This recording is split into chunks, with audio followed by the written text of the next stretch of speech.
Families demanding answers in the death of a loved one. The elderly woman died shortly after the power went out at Sinai Grace Hospital. Loved ones wanting to know if that power outage led to the tragedy. 7 Action News reporter Andrea Isom joining us live with what she found out. Andrea? Oh my gosh, right now, you guys, I'm holding in my hand so many memories of 87-year-old Annabelle Smith. She was the matriarch of her family. She was a minister. She raised 7 children. She had 21 grandchildren, 30 great-grandchildren. She had an active, wonderful life. She had so much more to do. Yes, 87 is a long life, but if what happened at Sinai Grace didn't, would she still be here? That is the question her family wants answered. I miss my mom. It was Thanksgiving Day that she had actually passed on. My last memory of her was she was in a lot of pain. She suffered. In late November, Mrs. Annabelle Smith was having chest pains, severe enough for her loved ones to call for an ambulance to take Mom to the ER. Henry Ford is her hospital of choice, though she was taken to Sinai Grace by EMS. She was having a heart attack. After we got out of the EMS truck, it was dark.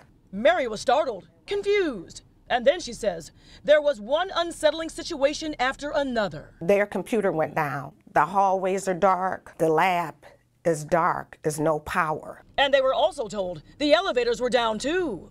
The Michigan Department of Regulations, Laura, is investigating, and Jules Olsman, attorney at law, is representing the Smith family. This is the notes from Sinai Grace that says because of power outage, it was determined that the cath lab was not functioning. The patient needs transfer. We have a complete breakdown of communication between the hospital and emergency medical technicians, telling them do not bring a patient who is having a myocardial infarction, a heart attack, to our hospital. They spent a lot of time with her at Sinai Grace Hospital that should not have been spent. He said, we're going to take her to Henry Ford. I said, okay. A hospital that she has always trust.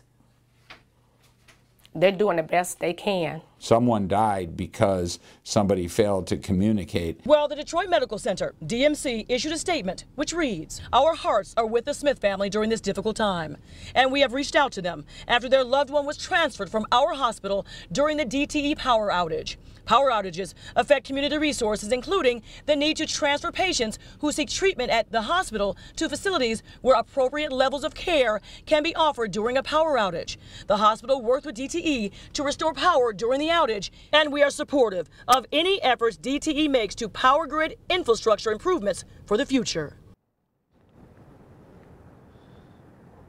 Now, DTE also issued a statement offering their thoughts and prayers to the family as well. They also addressed the power outage issue. Now, here is the bottom line according to family and the attorney. The life-saving procedure Mrs. Smith needed that day could not be performed here because they did not have power. Every second counts.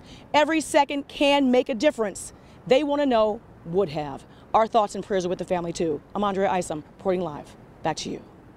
An incredible story there, Andrea. I know you'll stay on it. Thank you so much for bringing us up to date.